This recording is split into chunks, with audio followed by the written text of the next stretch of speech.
Hello, my name's Ian Seeger from Pilot Career News. On the 6th and 7th of November, we held our very first virtual edition of Pilot Careers Live. We streamed over 30 different seminars with 60 speakers. There were 2 days packed full of great information. Of course, we recorded everything, and you're about to watch one of the videos from the event.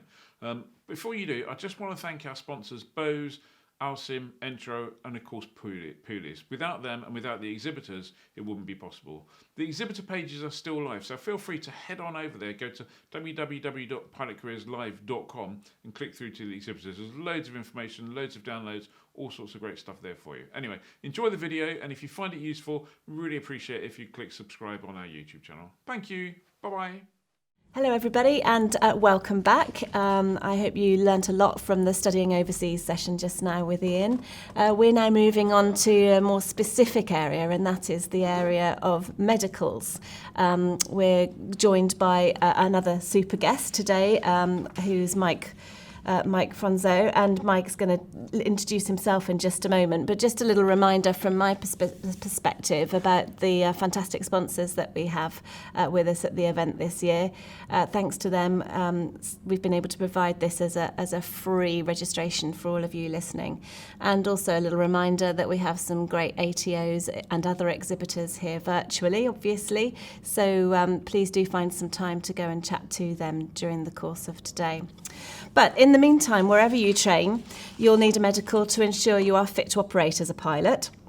And depending on what sort of flying career you ultimately aspire to, the medical requirements can vary.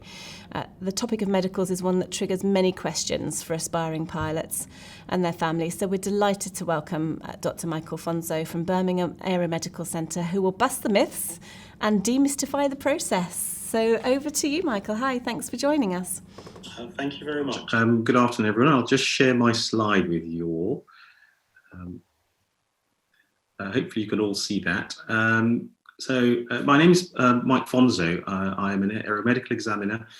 My background is in military medicine. I was an RAF medical officer for nearly 12 years, and during which time I specialised and trained in aviation medicine. Ended up as chief instructor at the RAF Centre of Aviation Medicine. And when I left, I worked for British Airways for a period of time as an aeromedical centre, as an aeromedical examiner, an AME, and subsequently do some work with EasyJet as the chief medical advisor for the operator. I'm also head of Birmingham Aeromedical Centre. We're one of 3 aeromedical centres in the United Kingdom. And we're authorised to conduct initial Class 1 pilot medical assessments and also Class 3 for air traffic controllers. So that's sort of me in a nutshell.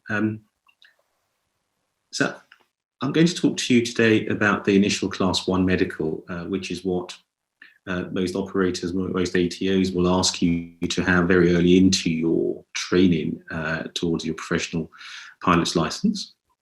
And whether that's a CPL, an ATPL, or an MPL, that is usually a requirement to have, as I said, very early on, because you don't want to embark on what is an expensive journey, not knowing that you're medically fit to complete that process. And so the initial Class 1, as I intimated earlier on, can only be done at an aeromedical centre. These are approved centres by various CAAs. In the United Kingdom, there are only 3, 2 in London, and as I said, we're the only one outside of London, and we're based at Birmingham Airport.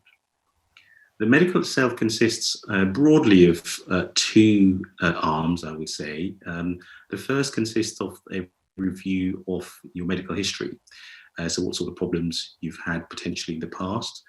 And this element of it requires a medical declaration. So you have a form which is known as in Form Med 160, and you declare, you ask questions about your previous medical history and your current medical history. So what problems you've had going back from your childhood days. Now, this is a very important document because it is a legal declaration you're making, and the aeromedical examiner will stress that to you when you sign it, because the various aviation authorities have an enforcement arm where if it's subsequently proven that the declaration was false, or there were some omissions, they could come back and see you. So it's very important to actually answer all their questions as accurately as you can.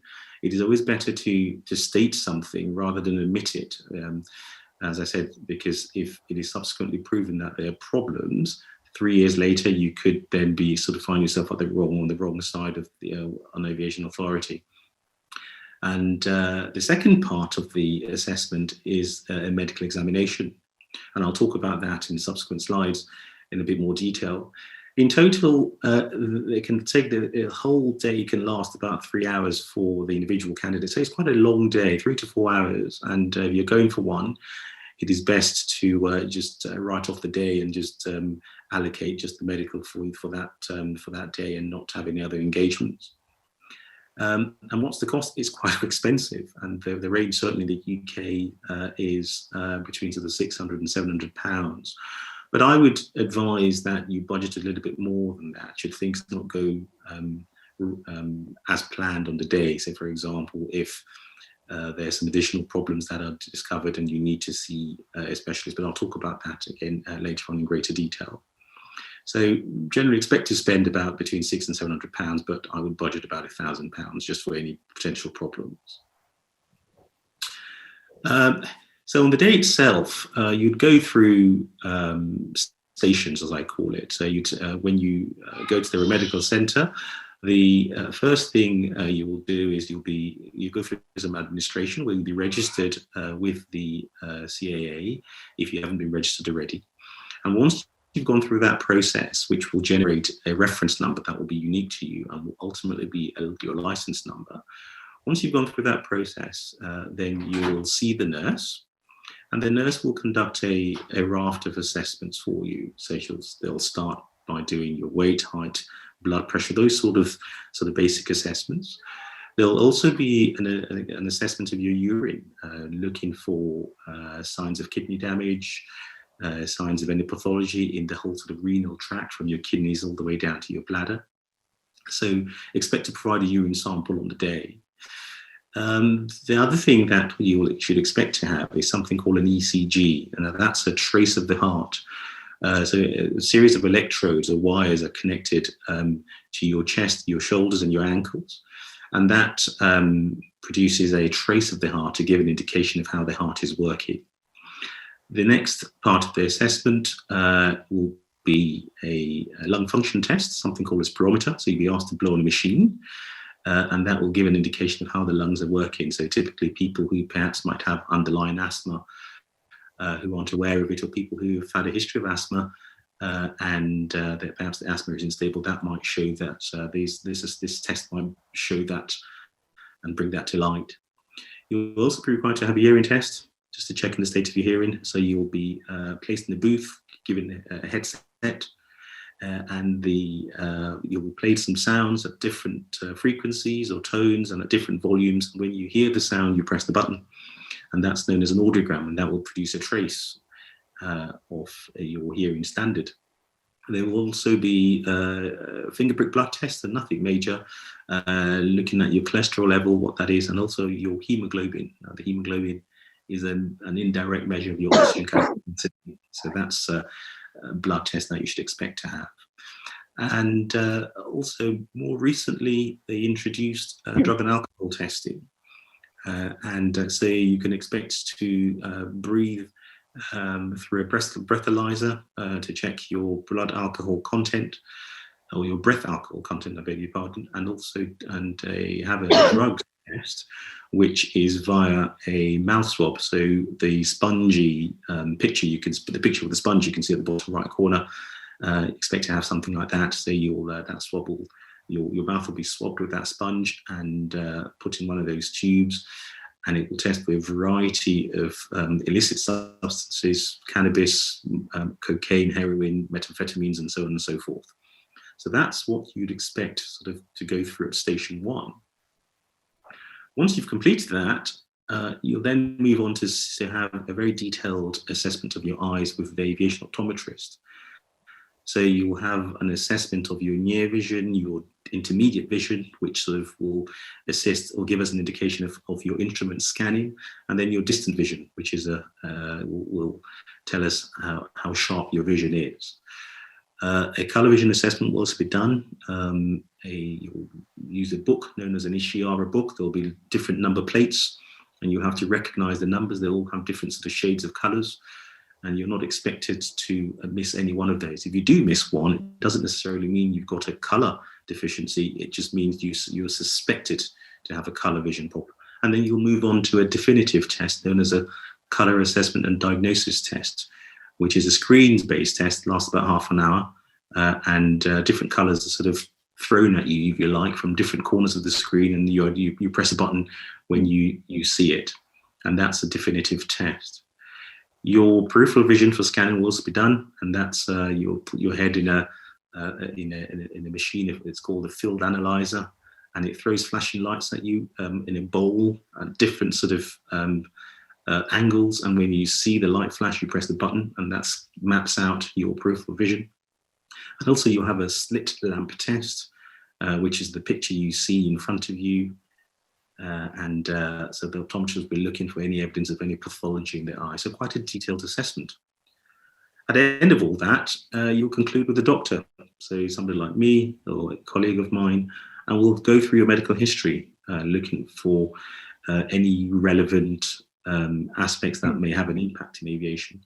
So in what is of importance to us are things that may cause incapacitation or lack of functioning. So in making a determination whether a pilot is fit to fly, there are two really main considerations. One, what is the pilot's risk of incapacitation? So what's the pilot's risk of being unable to control that aircraft, whether that's suddenly or that's subtle? So could they collapse at any moment, for example, or could they be subject to an unpredictable asthma attack, which renders them unable to fly the aeroplane?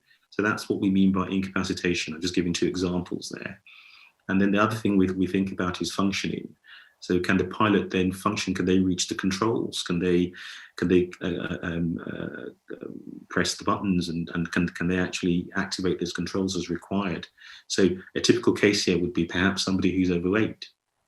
So if you're increasingly, if your body mass index is extremely high, and you've got a yoke, can you actually pull that yoke all the way back, or is your gut in the way, for example? If you've got a shoulder injury, can you actually reach up and press some of the instruments that are above your head? So that sort of thing that we look for and assess when we're trying to make a determination whether a pilot is fit to fly. So then we'll also obviously look at the figures and look at the findings from the nurses assessment and the optometry assessment, and then conduct a thorough physical examination head to toe, looking at your ears and listening to your heart and lungs and feeling your tummy, etc., conducting a neurological examination. So quite a detailed assessment. And at the end of it all, the hope is for you and for the AME, because then it reduces the paperwork, that all is well. And by all is well, we mean that the pilot meets the requirements, because this is not a clinical examination per se. This is not the exam. This is not a pilot coming in with a medical problem, like as you would have with the GP, for example, a relationship where you go and say, I've got a cough. Most people don't turn up to the medical unless they feel they're pretty fit. So we are pretty much assessing you against a standard set by the national authority.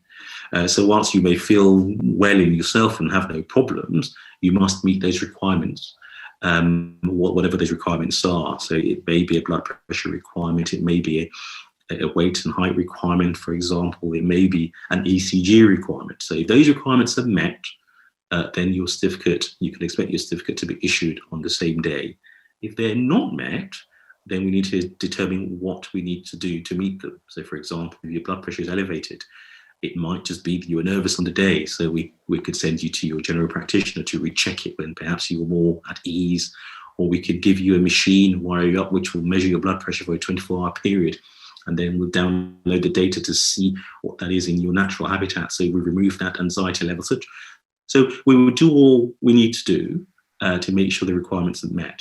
And there are some requirements, if they aren't met on the day, that would need to be referred to the CAA, and for the CA to make a decision on your fitness.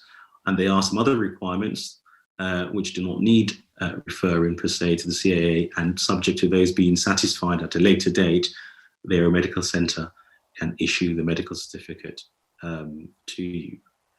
So in a nutshell, hopefully, that is the process, and that's what you can expect when you go for your medical.